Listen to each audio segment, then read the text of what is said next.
तुमच्यावर सोपवायला आलेलो आहे. कारण हे आता खूप झालं. गद्दारी गद्दारी किती गद्दारी आणि पाटणची गद्दारी. म्हणजे मला नेमकं कळतच नाही. जी काय ते कारण सांगतायत की कोण म्हणतं उद्धव ठाकरे म्हणजे शिवसेना ही काँग्रेस सोबत गेली म्हणून आम्ही गद्दारी केली. मग इथे जे लुटमार मंत्री आहेत, लुटमार मंत्रीच ना, नाही ते पालकमंत्री कसे, पालकच जर का खायला लागले तर ते लुटमार मंत्री आहेत. तर त्या लुटमार मंत्र्यांना मी विचारतोय, अहो तुमचे आजोबा काँग्रेसमधूनच मंत्री होते, मग तेव्हा तुम्हाला काय दिसलं नव्हतं काँग्रेसचं काय झालं? मग त्याच्यानंतर काँग्रेसमध्ये यांना कोणी विचारे ना म्हणून आपल्याकडे घुसले कळपामध्ये. आपल्याला पण दया आली कारण बाळासाहेब देसाई आणि आपले शिवसेना प्रमुखांचे ऋणानुबंध तेव्हा होते म्हणून घेतलं. पण आपल्याला काय माहिती असा लुटमार करणारा करंट असेल. आपण मंत्री केला. मग मिंद्यानी परवा सांगितलं की जी गद्दारी झाली त्या गद्दारीमध्ये हाच लांडगा पुढे होता आणि दुसरा कोण होता, दुसरा आणखीन कोणतरी होतं ना, महेश शिंदे. ही सगळी अशी माणसं. तुम्हाला काय वाटतं शिवसेना म्हणजे काय गांडुळांची औलाद आहे? म्हणजे शिवसेनेने मंत्री केलं तेव्हा शिवसेनेत, आता गद्दारांबरोबर जाऊन गद्दारी करून तिकडे मंत्री होणार तर तिकडे. म्हणजे जो करेल मला मंत्री त्याचा होणार मी वाजंत्री. बस वाजंत्री वाजवत वाजंत्रीचं काम करायचं त्यांनी. ही जी लढत आहे ही लढत मी हर्षदला विचारलं काय, हर्षद म्हणाला साहेब एकटा लढतोय. अरे एकटा कुठे, मी आहे ना, या आहेत ना तुझ्यासोबत, एकटा कुठे आहेस? कारण दुसरे जे कोण उभे आहेत त्यांची काय आपापसात देवघेव झाली असेल म्हणतात. आणि तुम्ही मला सांगायचं 3 उमेदवार जे आहेत, एक आहे मस्तीमध्ये वागणारा लुटमार मंत्री ज्यांनी संपूर्ण त्याचं एक्साईज खातं हे स्वतःच्या घरच्या लग्नासाठी सगळं काही वापरून घेतलं, लुटलं, अधिकारी वापरले, पैसे वापरले. असं काही समजू नका. मी सुद्धा 2.5 वर्ष मुख्यमंत्री होतो त्यांच्या दुर्दैवाने, आणि माझे सुद्धा आज काही संबंध आहेत प्रशासकीय विभागात. मला सांगत असतात कुठे कुठे कसा वापर झाला, कुठून कसे पैसे गेलेत. जरा थांबा, जरा आपली सत्ता आल्यानंतर ही सगळी प्रकरणं मी कशी लावतो बघा मार्गी, कशी मार्गी लावतो बघा. एका बाजूला मस्तीत राहणारे हे लुटमार मंत्री आणि दुसऱ्या बाजूला प्रतिस्पर्ध्याचा आव आणणारे. आता नुकतीच दिवाळी झाली आणि दिवाळीमध्ये एक ती जाहिरात फक्त त्या दिवाळी आली काच येते, उठा उठा दिवाळी आली, मोती स्नानाची वेळ झाली. उठा उठा निवडणूक आली, लोकांकडे जायची वेळ आली. असे 2 उमेदवार आणि आपला हा तिसरा हर्षद, जो दिवाळी असो काही असो तुमच्या सुखदुःखासाठी आणि तुमच्या व्यथा सोडवण्यासाठी सदैव तुमच्यात आणि रस्त्यावरती उतरणारा आपला हा हर्षद. तुम्ही निवडायचंय, तुम्हाला नुसतं मोती साबण लावायचंय, पाकिटात नाही येईल साबण. दिवाळी आली हो, आता उठणं लावा, दिवाळी झाल्यावर मग झोपून जा. त्या दिवशी सकाळी उठायचं अभ्यंग स्नान आणि दुसऱ्या दिवशी दुपारी झोपून राहायचं निवडणूक झाली की. तर ही अशी माणसं, ही आजपर्यंत ह्या दोघांकडेच तर सत्ता होती ना. आणि आपणच सगळेजण त्यांना, आपण म्हणजे मी एकूण पाटण विषयी बोलतोय, निवडून देत आलो. मग तुमच्या आयुष्यात काय बदल झाला, किती रोजगार आले इकडे? जे काय आपत्तीग्रस्त आहेत, दरडी कोसळल्या, त्यांची घरं गेली, त्याच्यामध्ये पुनर्वसन किती लोकांचं झालंय? कामाची टेंडर किती निघाली, पैसे खाल्ले गेलेत, कामं का नाही झाली? याचं उत्तर कोणाकडेच नाहीये. कारण त्यांना जाब विचारणार कोणी नाहीये. आणि हर्षद, आता तू बोलताना एक वाक्य मला आवडलं की शिवसैनिक एकदा भिडला, शिवसैनिक एकदा नडला की काय करतो ते बघा, ते या निवडणुकीत कळेल. आजपर्यंत या सर्व हिंदू हृदय सम्राट शिवसेना प्रमुखांच्या शिवसैनिकांनी केवळ आणि केवळ शिवसेनेचा आदेश, शिवसेना प्रमुखांचा आदेश म्हणून ही ओझी आपल्या डोक्यावरती घेतली होती. आज मी तुम्हाला सांगतोय की ही डोक्यावरची ओझी उतरवा आणि हातामध्ये पवित्र भगवा घेतलेला हर्षद आणि दुसऱ्या बाजूला अमित हे निवडून विधानसभेमध्ये पाठवा. आज मी तुम्हाला सांगतोय पैसे उधळले जातील. मी जिथे जिथे जातोय सगळे उमेदवार मला सांगतात, साहेब तयारी खूप छान आहे, लोकांचा प्रतिसाद जोरात आहे, पण पैशाचं काय करायचं. म्हटलं हेच तर लुटमार मंत्री मी म्हणतो ते एवढ्याच साठी. लुटलेत, पैसे लुटलेत, तुम्हाला लुटले, महाराष्ट्र लुटलाय. आणि त्या लुटीचे पैसे आता आपल्याला वाटून पुन्हा पुढच्या लुटीसाठी हे त्याची तयारी करतायत. इथे सुद्धा तुमच्याकडे कदाचित होर्डिंग लागली असतील, मुंबई आणि परिसरात लागले. केले काम भारी, लागले का? तसं नाही, केले लूट भारी, आता पुढची तयारी. लूट भारी केलेली आहे आणि आता पुढची तयारी. आणि पुढची तयारी म्हणजे काय की संपूर्ण महाराष्ट्र गुजरात आणि अदानीच्या चरणी वाहून टाकायचा. आणि अशा या लाचार बूटचाट्या लोकांना आपण नुसतं मत नाही, आपलं आयुष्य आणि आपला महाराष्ट्र हा त्यांच्या हातात देणार आहोत परत. आहे हर्षद निवडणुकीला उभे आहेत, अमित उभे आहेत, हार जीत होत असते. पण ही जीत आणि हार कोणाची आहे हे पहिलं लक्षात घ्या, हे पहिलं समजून घ्या. हारणं किंवा जिंकणं हे होत असतं. निवडणूक आल्यानंतर कोणतरी जिंकतं, कोणतरी हारतं. पण इकडे कोणीतरी नाहीये, अख्खा महाराष्ट्र आहे. हारला तर हर्षद किंवा अमित नाही, अख्खा महाराष्ट्र हरेल. आणि जिंकला तर हर्षद अमित नाही, अख्खा महाराष्ट्र जिंकेल. कोणाला जिंकवायचंय तुम्ही ठरवणार आहात. सगळं काही उचलून तिकडे नेत आहेत, ओरबाडून नेत आहेत. महाराष्ट्र माझा ओरबाडतायत, आपला महाराष्ट्र ओरबाडतायत. आणि आपण नुसतं थंडपणाने त्यांच्याकडनं जे काही येईल ते घ्यायचं आणि पुन्हा ओरबाडा अजून ओरबाडा. एवढंच ओरबाडलंय, आता लय भारी, आणखीन भारी ओरबाडायचं त्यांना. आता गेल्या 5-10 वर्षामध्ये त्यांची मस्ती मला आठवत आहे ना.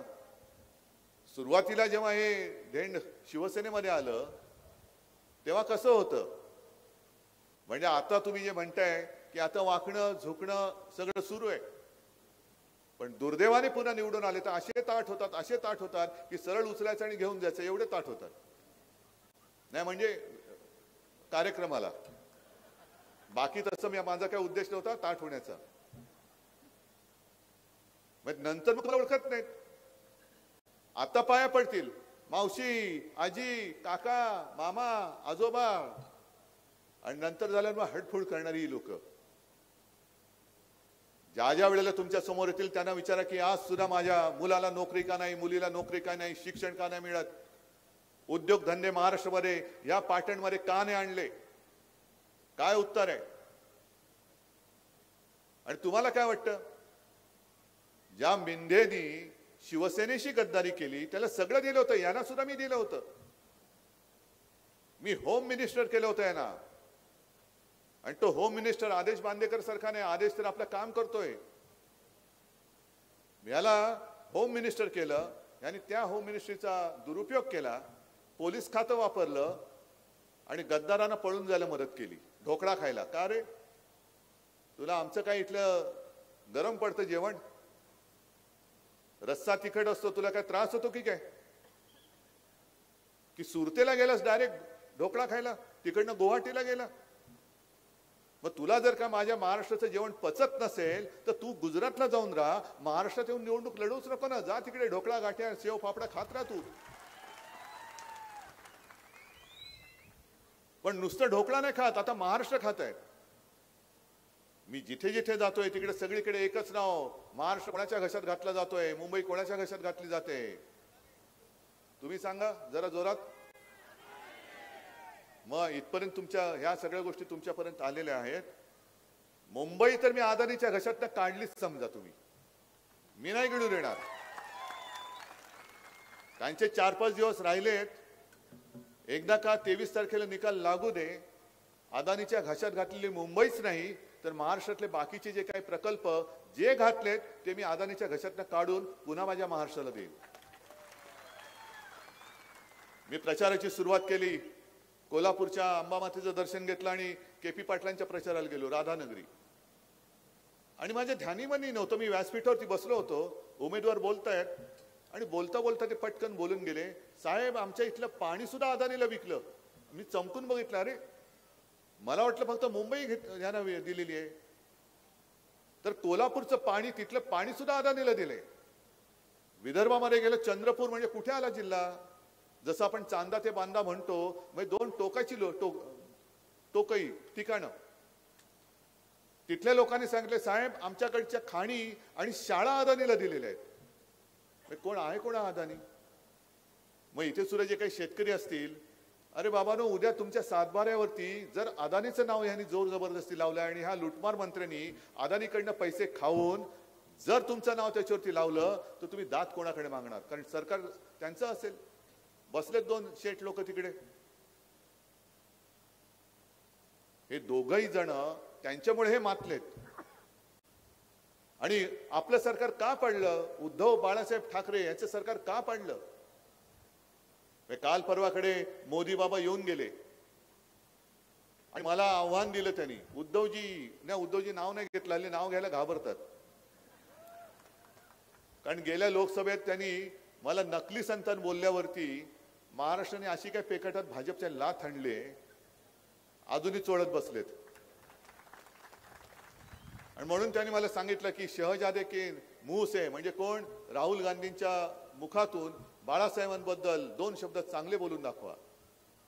काल प्रियांका गांधी आल्या होत्या शिर्डीमध्ये आणि त्यांनी सांगितलं की मी राहुलची बहीण आहे आणि त्या बाळासाहेबांबद्दल चांगलं बोलल्या.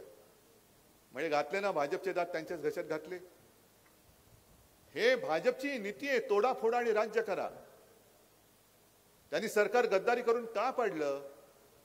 तर त्यांना महाराष्ट्र लुटायचा आहे, महाराष्ट्र लुटायचा होता आणि तो मी लुटू देत नव्हतो. म्हणूनच यांनी पहिला घाव घातला तो आपल्या शिवसेनेवरती घातला. कारण शिवसेना ही हिंदू हृदय सम्राटांनी महाराष्ट्राच्या, मराठी माणसाच्या, भूमिपुत्रांच्या न्याय हक्कासाठी लढण्यासाठी म्हणून तिचा जन्म दिला. आणि या मिंदेना कळत नाहीये, जी भाजपची नीती आहे वापरा आणि फेकून द्या. आज म्हणजे या निवडणुकीतच अमित शहा बोललेत की येत्या निवडणुकीत देवेंद्र फडणवीस पुन्हा मुख्यमंत्री होणार. चालेल का रे बाबांनो तुम्हाला? तुम्ही त्यांना काहीतरी प्रेमाने नाव दिले, काय नाही, त्याला नाव काय दिलंय? काय बुज? टरबूज. बरोबर ना? टरबूज नाही, टरबूज करायचं ते. आता यावेळेला जसं ते सिंगम पिक्चर आहे ना, आता माझी सटकली, आता तुझी वेळ आली, असंच सांगायचं, तर ते पुन्हा मुख्यमंत्री होणार. मग मिंदेना म्हणा तुझा उपयोग संपला, तुझी दाढी धरतील आणि या लुटमार मंत्र्याला सुद्धा सांगा की अरे कशाला तू करतोय चाळे, कारण तुला आता कोण विचारणार नाहीये. भाजपने आधीच 160 उमेदवार उभे केलेले आहेत.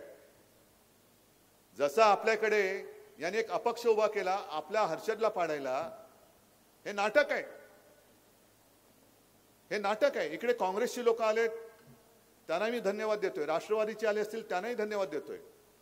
पण जर कोणी आलं नसेल तर त्यांना मी सांगतोय, अरे आम्ही गद्दारांच्या विरुद्ध लढतोय आणि आपल्यात गद्दारी करणाऱ्यांना तुम्ही मत देताय, तुम्ही त्यांना मदत करताय.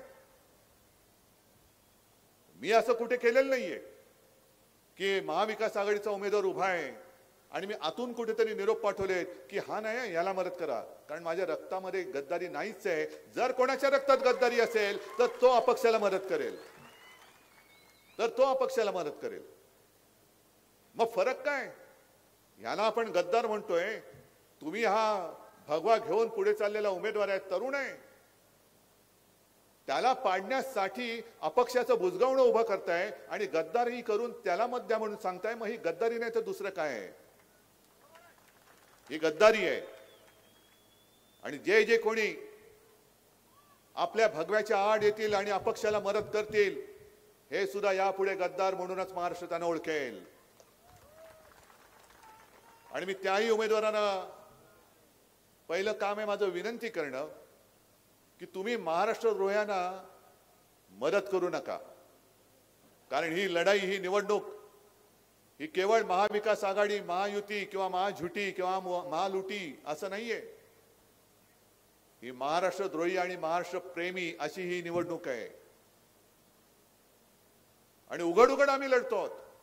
जर चोरून तुम्ही त्यांना पाठिंबा देणार असाल तर दुर्दैवाने तुम्ही सुद्धा महाराष्ट्रद्रोही आहात, हे मला इथेच येऊन सांगावं लागेल सगळ्यांना की हे महाराष्ट्रद्रोही आहेत, यांच्यामुळे महाराष्ट्राचा घात झालाय, त्याच्यामुळे महाराष्ट्राचा घात कोणी करू नका. शिवसेनेने कधी हे चाळे केलेले नाही आहेत. करायचं तर दिलदारपणाने करायचं, मैत्री करायची तर उघड करायची आणि अगदी राजकीय वैमनस्य जरी असलं तरी उघड करायचं. आज शिवसेना प्रमुखांचा स्मृतिदिन आहे आणि मग काही जाहिराती या गद्दारांनी दिल्यात. अरे गद्दारा, पहिलं तू माझ्या वडिलांचा फोटो वापरायचा सोड. नामर्दाची अवलाद, अरे तुझ्यात हिम्मत असेल तर स्वतःच्या वडिलांचा फोटो लाव आणि मग मत मागाले, मग कसे जोडे खातोस ते बघ. पण त्याच्यात बाळासाहेबांचं एक वाक्य टाकलंय की मी शिवसेनेची काँग्रेस होऊ देणार नाही. बरोबर आहे, पण मग काय बाळासाहेब असं म्हणाले होते मी भाजपची कमळाबाई होऊ देईन? भाजपची कमळाबाई पण होऊ देणार नाही. आणि हा सगळा लढा बघितल्यानंतर शेवटी तुम्हाला कोण काय देणार आहे हे बघा. तुम्हाला आनंद पाहिजे की छळवणूक पाहिजे, या दोन प्रश्नाचं उत्तर काय येतं ते बघा आणि मग त्याला ज्याला मत द्यायचं त्याला तुम्ही द्या. जर या महालुटीच्या सरकारच्या कारभारात तुम्ही आनंदी असाल तर ठीक आहे ना, करून घ्या लूट. पण जी वचनं, ही मी वचननामा खिशात घेऊनच फिरतोय. आपण देतोय की शेतकऱ्यांना पुन्हा मी एकदा कर्जमुक्त करून दाखवणार आहे. 5 जीवनावश्यक वस्तूंचे भाव शेतकऱ्याचा 1 रुपयाचं सुद्धा नुकसान होऊ न देता हे पुढची 5 वर्ष मी स्थिर ठेवून दाखवणार आहे. मुलींप्रमाणे मुलांना सुद्धा मोफत शिक्षण मी देणार म्हणजे देणारच, हे माझं वचन आहे. या पाटण तालुका असेल, हा जिल्हा असेल, इथे सुद्धा रोजगार निर्माण करण्यासाठी जे महाराष्ट्रातून लुटलेले उद्योग आहेत त्यातले तर त्यातले, नाही तर नवीन मी इथे उद्योग आणून इथल्या लोकांना, इथल्या भूमिपुत्रांना इथल्या इथे रोजगार मी देऊन दाखवणार आहे. महिलांना आपण 3000 रुपये देणारच आहोत. पण त्याची मी मुद्दामून, काही जण सांगतात तुम्ही जोरात का नाही बोलत. अहो म्हटलं, जर का बहीण भावाचं नातं असेल तर असा एक तरी भाऊ आहे का हो की भाऊ बिजेनंतर बाहेर येऊन जाहिरात करतो, बघा मी आता बहिणीला भेटून आलो. टीव्ही वाल्यानो या जरा, या या या, मी बहिणीला भेटून आलो आणि बहिणीला ना मी इतकी ओवाळणी दिली, ही जाहिरात करणारा भाऊ असू शकतो?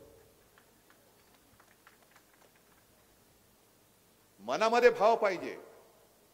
एका बाजूला तुम्ही 15 लाख देणार होतात, त्याचे 1500 केलेत. मग त्याच्याबद्दल काहीच नाही. महागाई तर वाढते. महागाई आणि 1500 रुपयाचं कुठे दोन टोकच जुळत नाहीये. मग 1500 घरी येईपर्यंत संपून जातात. आपण 3000 रुपये तर त्यांना देणारच आहोत. पण त्याही पेक्षा महत्वाचं, ज्या सगळ्या महिला सांगतायत की पैशांपेक्षा आम्हाला सुरक्षा द्या, सुरक्षा द्या. आणि मी इथे माहिती घेतलेली नाही, पण तुम्हाला मी विचारतोय, या लुटमार मंत्र्याला किती संरक्षण आहे? त्याच्या कुटुंबियांना किती संरक्षण आहे? त्यांच्या ड्रायव्हरला, घरकाम करणाऱ्यांना सगळं संरक्षण आहे. म्हणजे सगळे पोलीस हे गद्दार आणि गद्दारांच्या कुटुंबियांच्या मागे लावलेत सुरक्षा द्यायला. पण माझ्या महिला यांची सुरक्षा वाऱ्यावरती आहे. होऊ दे अत्याचार, काय करणार? देतोय 1500 रुपये, देतील मत. आणि कोल्हापूरचा तो जो मुन्ना महाडिक जो बेदरकारपणाने बोलला की यांच्या सभेला जाणाऱ्या, म्हणजे आपल्या त्यांच्या सभेला येणाऱ्या महिलांचे फोटो काढा आणि ह्या जर का त्यांच्या सभेला गेल्या तर मला सांगा, घ्यायचं आमच्याकडनं आणि जायचं त्यांच्याकडे. तू काय माझ्या बहिणींना नोकर समजायला लागलास? मुन्ना महाडिक एवढी मस्ती, तू कसा बसा तिकडे राज्यसभेत पोहोचलास उड्या मारत बेडकासारखा. बेडूक उड्या मारून मारून आज इथे तर उद्या तिथे. आणि मी प्रत्येक सभेत जो इशारा देतो तो इथून सुद्धा देतोय, पाटणमधून सुद्धा देतोय. माझ्या सभेला किंवा महाविकास आघाडीच्या सभेला ज्या महिला येत आहेत त्यांच्यापैकी एकीच्या जरी केसाला धक्का लागला तरी मुन्ना तुझा हात मी उकडून मुळासकट टाकल्याशिवाय राहणार नाही. जर माझ्या बहिणीला धमकी देत असेल तर मी सुद्धा तुला जाहीर धमकी देतोय. समाज कारण हीच शिकवण आम्हाला छत्रपती शिवाजी महाराजांनी दिली. परस्त्री ही माते समान आहे. म्हणजे ती कल्याणच्या सुभेदाराची सुनेची गोष्ट किंवा ती घटना ही आज सुद्धा आम्हाला माहिती आहे. तिची खणा नारळाने ओटी भरून तिला सन्मानाने तिच्या घरी पाठवणारे आमचे दैवत छत्रपती शिवाजी महाराज. आणि केवळ मतांसाठी पुतळ्यामध्ये सुद्धा पैसे खाऊन मत मिळवण्याचं नाटक करणारी भाजप आणि मिंदेची अवलाद, यांच्याकडनं आम्ही शिवप्रेम शिकायचं, यांच्याकडनं आम्ही महिलांचा आदर कसा करायचा हे शिकायचं. या सगळ्या गोष्टींचा एकत्रित विचार करा. नुसतं काहीतरी कोणाला तरी मत द्यायचंय म्हणून नाही. ह्या सगळ्या तुम्ही ज्या भगव्या टोप्या घातल्या आहेत, या नुसत्या टोप्या नाहीत, त्यांच्या मशाली झाल्या पाहिजेत. काही जण मला विचारतात की का हो तुम्हाला आता ही मशाल निशाणी कशी वाटते. म्हटलं या काळामध्ये तीच योग्य निशाणी आहे. जो अन्याय उघड आमच्यावरती केला गेलेला आहे, निवडणूक आयोगाकडनं केलाय. आमचे सरन्यायाधीश चंद्रचूडजी हे निवृत्त झाले, पण अजून निकाल लागत नाहीये. 2 वर्ष सगळे झाले. काय खरं आणि काय खोटं सगळे बोललेत खूप, पण निकाल कुठे. आणि मग निवृत्त होता होता त्यांनी जे एक बाहेर स्टेटमेंट केलं की राम मंदिराच्या वेळेला काय करावं कळत नव्हतं, मग मी यमाई देवीच्या दर्शनाला गेलो आणि यमाई देवीने मला बुद्धी दिली. अहो चंद्रचूड साहेब, तुम्ही आम्हाला आधी सांगितलं असतं ना, तर आम्ही तुमच्याकडे येण्याच्या ऐवजी आम्ही यमाई देवीच्याच मंदिरात गेलो असतो. कशाला बसलात तुम्ही होता तिकडे. पण हा सगळा जो काय गोंधळ चाललेला आहे, हे संविधान बदलणं नाहीये का. संविधानच्या विरोधातलं वागणं नाहीये का. आम्ही जे काय सांगत होतो लोकसभेत, हा धोका अजूनही गेलेला नाहीये. यांना ही ताकद ही मुळापासून उखडून टाकण्याची आता गरज आहे. लोकसभेला संपूर्ण महाराष्ट्राने एक दणका दिलाय, विधानसभेला तर तुम्हाला द्यावाच लागेल. पण त्याच्यानंतर जिल्हा परिषद येईल, ग्रामपंचायत येईल. जिथे जिथे भाजप आणि मिंदेचे उमेदवार उभे असतील, हे मुळासकट उखडून या महाराष्ट्रातनं हे तण जे आलेलं हे उचलून फेकून द्या. तडीपार करा, तिकडे गुजरातला द्या, नाही तर गुवाहाटीला फेकून द्या. मला बोलायचं झालं तर खूप काही बोलता येईल, पण अजून 2-3 सभा आहेत. मधले प्रवास जे आहेत ते फार त्रासदायक असतात, कारण मला दिसत असतात समोर बसलेली लोक आणि मी पोहोचू शकत नाही. काल सुद्धा नाही म्हटलं तर माझ्या 4 सभा झाल्या. ठाण्याच्या सभेला रस्त्यानेच चाललो होतो, गचके खात म्हणजे एवढी कॉन्ट्रॅक्ट काढले त्यांनी, कोणालाही सोडलेलं नाहीये. ठाणा, मुंबई, पाटण असेल, कुठेही असेल, नागपूर जा, कुठेही जा. पुलाचं कॉन्ट्रॅक्ट, बोगद्याचं कॉन्ट्रॅक्ट, ह्याचं कॉन्ट्रॅक्ट, त्याचं कॉन्ट्रॅक्ट, काम शून्य. मुंबई गोवा रस्ता अजूनही होतोय. नितीन गडकरी बोलले होते की असा रस्ता बनवीन की 200 वर्ष खड्डाच होणार नाही. मला तर असं वाटतं की पहिलं 200 वर्षामध्ये रस्ताच होणार नाही, आणि मग 200 वर्षानंतर खड्डा पडलाय की नाही पडलाय हे बघायला ना गडकरी असणार ना आपण असणार. अच्छे दिन आएंगे, ठीक आहे. तर ह्या सगळ्या गोष्टीचा आपल्याला आता निकाल लावायचा आहे. आणि त्याच करता मी मुद्दामून तुमच्यासाठी इकडे आलेलो आहे. मुद्दामून मी माझ्या पाटणमध्ये आलेलो आहे. मुद्दामून मी माझ्या सातारकरांसाठी आलेलो आहे, मिरजेसाठी आलेलो आहे. सगळ्यांनी निश्चय केलेला आहे. निश्चय केलाय का. मग तुम्हाला ही 2 मस्तवाल घराणीशाही पाहिजे, त्या साध्या घरातला तुमच्यातला तुमच्यासाठी कधीही हाकेला ओ देणारा हर्षद आणि अमित पाहिजे, हे तुम्ही सांगायचंय. कोण पाहिजे. दोघांची निशाणी काय. जोरात विजय नक्की. चला मग मी तुम्हाला वचन देतो, जी वचनं मी तुम्हाला आता दिलेत, आणि हर्षद, अमितजी, जी वचनं तुम्ही आपल्या माध्यमातून जनतेला दिलेत ती पूर्ण करण्याची जबाबदारी मी घेतली. मी घेतो ही जबाबदारी, कुटुंब प्रमुख म्हणून घेतो. आणि सगळी वचन पूर्ण करायची असतील तर तुम्ही मला एकच वचन द्यायचं की या दोघांनाही विजयी करून विधानसभेत पाठवायचं. धन्यवाद. जय हिंद, जय महाराष्ट्र. धन्यवाद साहेब. यानंतर आभारासाठी सुरेश नाना पाटील, माननीय अध्यक्ष पाटण तालुका शिवसेना.